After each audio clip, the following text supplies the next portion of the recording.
প্রিয় দর্শক, আসসালামু আলাইকুম। তো দর্শক যাকে দেখতে পাচ্ছেন তার নাম হচ্ছে মনি। মনির বিয়ে হয়েছিল, সন্তানও আছে, কিন্তু দুর্ভাগ্যবশত তার ডিভোর্স হয়ে যায়।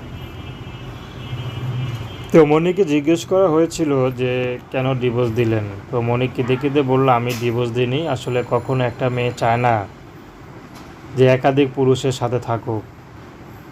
আসলে অনেক কষ্ট করে আমার বাবা মা বিয়ে দিয়েছিল, বর্তমানে বাবাটা নাই, মা আছে। তো স্বামী আমাকে ডিভোর্স দিয়ে তিনি আরেকটি পরকীয়া করে বিয়ে করেছেন।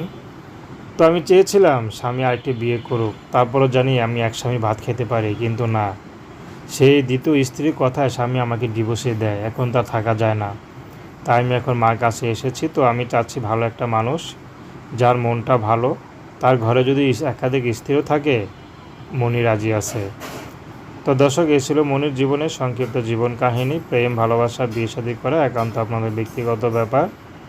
আসুন আমরা ৫ ওয়াক্ত নামাজ পড়ি, সর্বদা দেশের সেবা করি। আসসালামু আলাইকুম।